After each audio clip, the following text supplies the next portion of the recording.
اپنی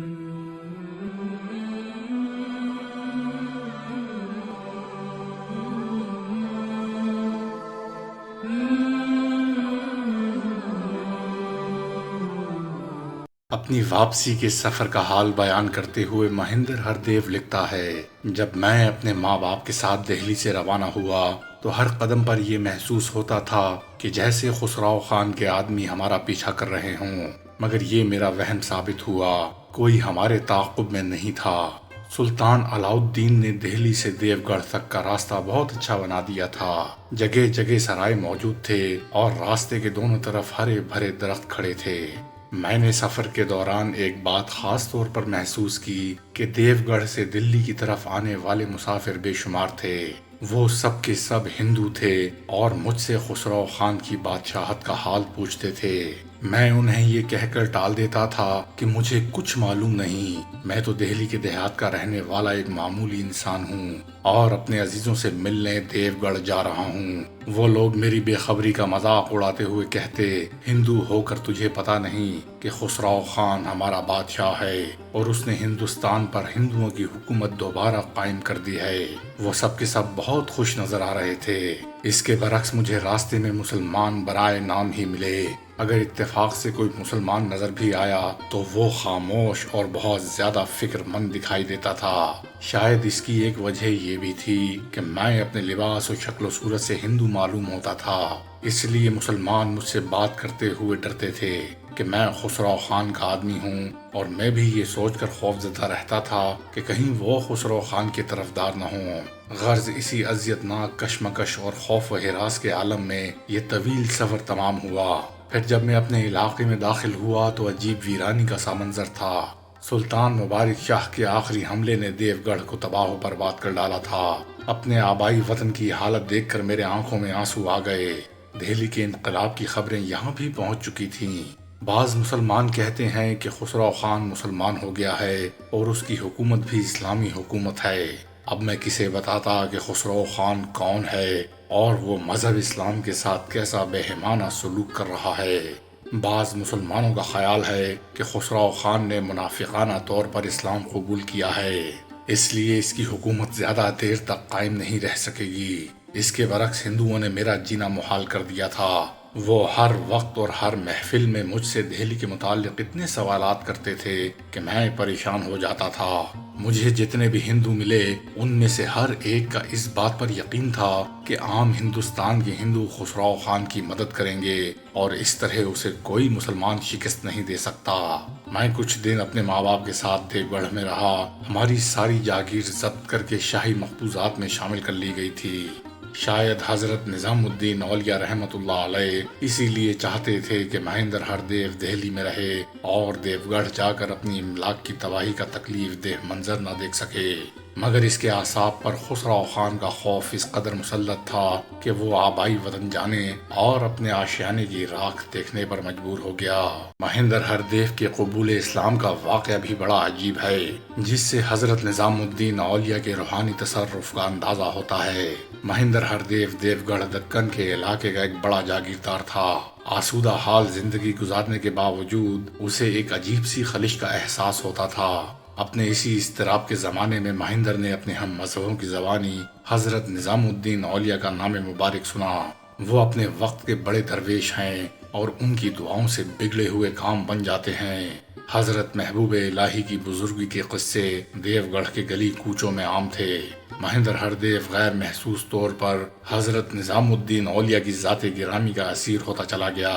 پھر شوق دیدار اس قدر بڑھا کہ وہ اپنی ماں سے اجازت لے کر دہلی روانہ ہو گیا۔ میں مذہباً ہندو ہوں اور حضور کی زیارت کے لیے دیو گڑھ سے آیا ہوں۔ مہندر ہردیو نے حضرت محبوب الہی کی خدمت میں حاضر ہو کر عرض کیا۔ حضرت نظام الدین اولیاء نے اسے جماعت خانے میں ٹھہرایا اور اپنے خدمتگاروں کو حکم دیا کہ ہندو مہمان کا بطور خاص خیال رکھا جائے۔ مہندر ہردیو کئی دن تک جماعت خانے میں مقیم رہا۔ حضرت نظام الدین اولیاء کے خدمتگار اس کے آگے پیچھے رہتے تھے۔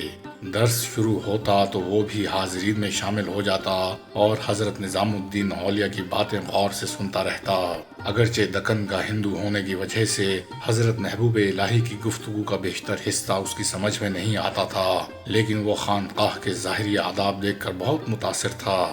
پھر ایک دن حضرت امیر خسرو پیر و مرشد کی اجازت سے مہیندر ہر دیو کو اپنے مکان پر لے گئے۔ رات کو مہیندر ہر دیو امیر خسرو کے مکان پر رہا۔ زیادہ دیر تک جاگنے کے سبب اس کی آنکھ دیر سے کھلی۔ اس نے دیکھا کہ امیر خسرو گھر پر موجود نہیں ہیں۔ نوکروں سے دریافت کیا تو معلوم ہوا کہ امیر خسرو الصبح دربار سلطانی میں تشریف لے گئے ہیں۔ آج کوئی خاص جشن ہے، اس لیے امیر رات کو ذرا دیر سے واپس آئیں گے۔ اکیلے میں اس کا دل نہیں لگ رہا تھا، اس لیے سوچا کہ اپنی قیام گاہ پر چلا جاؤں۔ امیر خسرو کے ملازموں نے اس کی خاطر مدارت کی، پھر وہ جماعت خانے میں واپس جانے کے لیے گھر سے نکل پڑا۔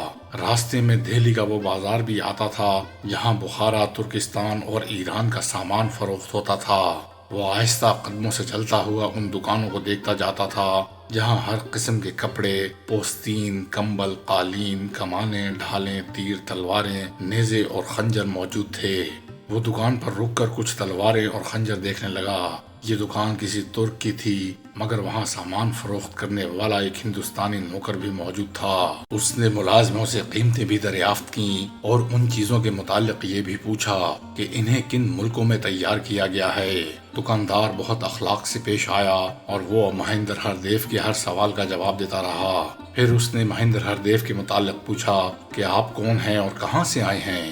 مہیندر ہر دیو نے اسے بتایا کہ میرا نام مہیندر ہر دیو ہے اور دیو گڑھ کا رہنے والا ہوں۔ امیر خسرو کے یہاں قیام ہے اور حضرت نظام الدین اولیاء کے یہاں بھی جاتا رہتا ہوں۔ حضرت محبوب الہی اور امیر خسرو کا نام سن کر وہ شخص اس طرح بھڑک اٹھا جیسے مہیندر ہر دیو نے کوئی بہت بری بات کہہ دی ہو۔ وہ دونوں بے دین ہیں، اعلانیہ گانا سنتے ہیں، قوالوں کی محفل میں ناچتے ہیں، حالانکہ اسلامی شریعت میں گانا اور باجا سننا قطعاً حرام ہے۔ دکاندار کی باتیں سن کر مہیندر ہر دیو کو بہت غصہ آیا۔ حالانکہ وہ اس شہر میں اجنبی تھا، مگر اس نے اسے غضبناک لہجے میں جواب دیتے ہوئے کہا، اپنی زبان بند کرو، میں ان دونوں بزرگوں کے بارے میں ایک لفظ بھی سننے کے لیے تیار نہیں۔ دکاندار نے بڑے تعجب سے اس کی طرف دیکھا۔ تم تو ابھی کہہ رہے تھے کہ تمہارا تعلق ہندو مذہب سے ہے، اس میں کوئی شک نہیں۔ مہیندر ہر دیو نے بلند آواز میں کہا، ہندو ہوتے ہوئے تمہیں ایک مسلمان فقیر سے اتنی ہمدردی کیوں ہے؟ دکاندار کی حیرت برقرار تھی۔ مہیندر ہر دیو نے پرجوش لہجے میں جواب دیا، میں دکن سے صرف حضرت نظام الدین اولیاء کی زیارت کے لیے دہلی آیا ہوں۔ میں نے ان کی باتیں سنی ہیں اور ان کی مجلس کا رنگ دیکھا ہے۔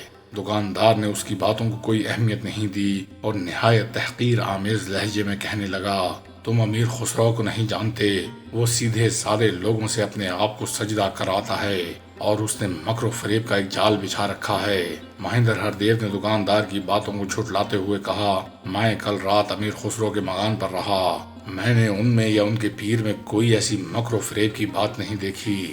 دکاندار نے کہا، تم بھی بت پرست ہو اور تمہارا دوست امیر خسرو بھی بت پرست ہے اور اس کا پیر بھی کچھ ایسا ہی ہوگا، اس لیے تم اس کے گرویدہ ہو گئے ہو۔ دکاندار کی یہ تحقیر آمیز گفتگو سن کر مہیندر ہر دیو اپنے غصے پر قابو نہ پا سکا۔ اب وہ ایک لمحے کے لیے بھی نہیں ٹھہر سکتا تھا۔ اسے افسوس ہوا کہ وہ اس دکاندار کے پاس آیا ہی کیوں، نہ وہ یہاں ٹھہرتا اور نہ اسے یہ تکلیف دہ باتیں سننے کو ملتی۔ دکاندار ہنس کر کہنے لگا، میں صاف اور کھرا آدمی ہوں، تم مسافر اور اجنبی ہو، سب سے بڑھ کر یہ کہ مسلمان حکومت کے ذمہ ہو، اس لیے میں نے تمہیں برائی سے بچانا ضروری سمجھا۔ ذمہ کا کیا مطلب ہے؟ مہیندر ہر دیو نے پوچھا۔ دکاندار نے جواب دیا، جس کی حفاظت مسلمان حکومت کے ذمہ ہو اسے اسلامی شریعت میں ذمہ کہتے ہیں۔ میں بھی اسلامی حکومت کا ایک فرد ہوں اور تمام ہندوؤں کو ذمہ سمجھتا ہوں، اس لیے تمہاری حفاظت کرنا میرا فرض ہے۔ مجھے تمہارے اس خیال سے بہت خوشی ہوئی۔ مہیندر ہر دیو نے دکاندار کی بات سن کر کہا، تم نے مجھے لفظ ذمہ کا مفہوم سمجھایا، میں بھی شکر گزاری کے طور پر تمہیں ایک گناہ سے بچانا چاہتا ہوں جس میں تم نادانستہ طور پر مبتلا ہو گئے ہو۔ تم آج ہی میرے ساتھ حضرت نظام الدین اولیاء کی خانقاہ چلو۔ وہ راضی ہو گیا۔ جب وہ دونوں خانقاہ میں داخل ہوئے تو وہاں عام دنوں سے زیادہ ہجوم تھا۔ مجلس میں کوئی جگہ خالی نہیں تھی، مجبوراً وہ پیچھے بیٹھ گئے، مگر وہ دکاندار حاضرین کی صفوں کو چیرتا ہوا حضرت شیخ نظام الدین اولیاء کے قریب پہنچا اور نہایت بے ادبی کا مظاہرہ کرتے ہوئے آپ کے سامنے بیٹھ گیا۔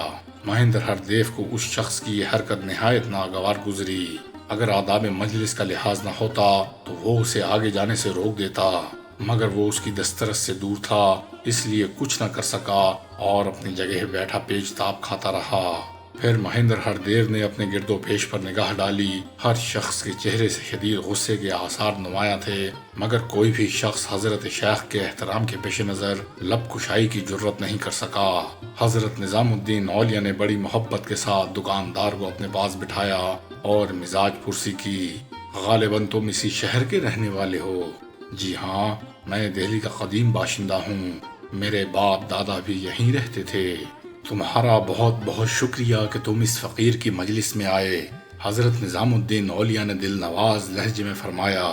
جب حضرت نظام الدین اولیاء نے بات مکمل کی تو دکاندار نے مڑ کر مہندر ہردیو کی طرف دیکھا، مگر وہ ایسے زاویے سے اتنی دور بیٹھا ہوا تھا کہ وہ اسے دیکھ نہیں سکتا تھا، مگر مہندر ہردیو اس کی ایک ایک حرکت کا مشاہدہ کر سکتا تھا۔ اس نے دیکھا کہ اس کے چہرے پر خوف کی کیفیت طاری تھی۔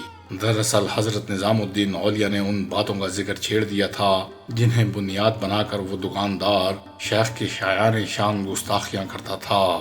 حضرت شیخ کی یہ باتیں سن کر دکاندار نے اتنی زور سے چیخ ماری کہ پوری مجلس گونج اٹھی۔ پھر وہ حضرت نظام الدین اولیاء کے ہاتھ پاؤں پکڑ کر ہچکیوں سے رونے لگا۔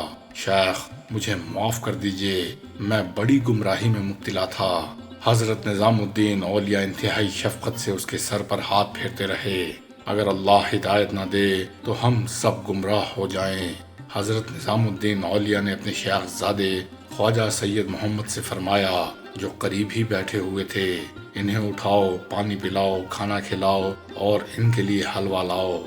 حضرت شیخ کا حکم سن کر خواجہ سید محمد اٹھے اور جماعت خانے کی طرف چلے گئے۔ پھر آپ نے انتہائی بلند آواز میں فرمایا، آج ہمارا ہندو مہمان ہردیو کہاں ہے؟ مہندر ہردیو نے حضرت شیخ کی زبان مبارک سے اپنا نام سنا تو اس کے جسم پر لرزہ طاری ہو گیا۔ وہ اسی حالت میں اپنی جگہ کھڑا ہوا اور دونوں ہاتھ جوڑ کر عرض کیا، حضور، آپ کا غلام یہاں حاضر ہے۔ حضرت شیخ نے اس کی طرف دیکھا، اس وقت اس کی آنکھیں آنسوؤں سے لبریز تھیں۔ محبوب الہی نہایت پرسوز لہجے میں فرمانے لگے، ہردیو، ہم سب اللہ کے ذمی ہیں، کوئی انسان کسی انسان کا ذمی نہیں ہو سکتا، اللہ کے سوا کسی کو کوئی قدرت حاصل نہیں، ہم سب بے اختیار ہیں، کوئی انسان کسی دوسرے انسان کی ایسی حفاظت نہیں کر سکتا جیسی اللہ اپنے بندوں کی نگہبانی کرتا ہے۔ حضرت نظام الدین اولیاء کا اخلاق کریمانہ دیکھ کر مہندر ہردیو کی آنکھوں میں آنسو آ گئے اور حاضرین مجلس بھی رونے لگے۔ یہ سن کر دکاندار کی حالت ہی غیر ہو گئی۔ اس نے ایک بار پھر چیخ ماری اور مرغ بسمل کی طرح تڑپنے لگا۔ اتنے میں خواجہ سید محمد کچھ کھانا، حلوہ اور پانی لے کر آ گئے۔ حضرت نظام الدین اولیاء نے اپنے دست مبارک سے دکاندار کو ایک نوالا کھلایا۔ حلق سے غذا اترتے ہی اس کی طبیعت سنبھل گئی۔ شیخ، بس یہ بہت ہے، نہیں، یہ سب کھاؤ۔ حضرت نظام الدین اولیاء نے فرمایا، تم ہمارے مہمان ہو۔ الغرض دکاندار نے حلوہ کھایا اور بہت عاجزی سے بولا، شیخ، جب آپ نے مجھ گنہگار کو معاف کر دیا تو اتنا کرم اور فرما دیجئے، اب کیا چاہتے ہو؟ حضرت نظام الدین اولیاء نے فرمایا، مجھے اپنی غلامی کا شرف بخش دیجئے۔ دکاندار گریہ وزاری کرنے لگا۔ حضرت نظام الدین اولیاء نے خواجہ سید محمد کی طرف اشارہ کرتے ہوئے فرمایا، یہ پیر و مرشد کا نواسہ ہے اور میرا بیٹا ہے، تم اس سے بیعت کرو۔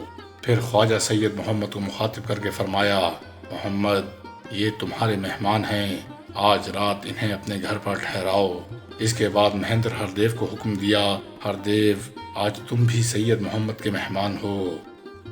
مہندر ہردیو اور دکاندار نے حکم شیخ کی تعمیل کی اور خواجہ سید محمد کے مکان پر حاضر ہوئے۔ پھر وہ دکاندار حضرت خواجہ سید محمد کے حلقہ ارادت میں شامل ہو گیا۔ اہل شہر نے اس انقلاب پر بڑی حیرت کا اظہار کیا۔ دکاندار کا ہزاروں گاہکوں سے سابقہ پڑتا تھا اور وہ حضرت نظام الدین اولیاء کے ہر عقیدت مند سے یہی کہا کرتا تھا، تم سب بت پرست ہو۔ آج جب ان لوگوں نے حضرت نظام الدین اولیاء کے آستان مبارک پر اس شخص کو عقیدت سے جھکے ہوئے دیکھا تو حیرت زدہ لہجے میں پوچھا، تو بھی بت پرستوں میں شامل ہو گیا؟ بت پرستوں میں تو شامل نہیں ہوا، مگر حضرت نظام الدین اولیاء کا غلام ضرور بن گیا ہوں۔ دکاندار کی ساری چرب زبانی ختم ہو گئی اور اس کے لہجے سے اس قدر عاجزی کا اظہار ہونے لگا تھا کہ جیسے وہ کوئی گداگر ہے۔ آخر تو نے شیخ کی غلامی کیوں اختیار کی؟ لوگ اس سے سوال کرتے، یہ مت پوچھو کہ میں نے حضرت شیخ کی ذات میں کیا دیکھا۔ یہ کہہ کر دکاندار رونے لگا۔ جب تک مہندر ہردیو دہلی میں رہا وہ دکاندار روزانہ اس کا شکریہ ادا کرتا۔ ہردیو، تمہارا دکن سے دہلی آنا میرے لیے بہت مبارک ثابت ہوا۔ اللہ کے بڑے عجیب انتظامات ہیں، کوئی سوچ بھی نہیں سکتا تھا کہ وہ کس کو کس طرح ہدایت بخشے گا۔ نہ تم میری دکان پر آتے اور نہ میں حضرت شیخ کے دربار میں حاضر ہوتا۔ اللہ تمہیں دونوں جہان میں عزت بخشے۔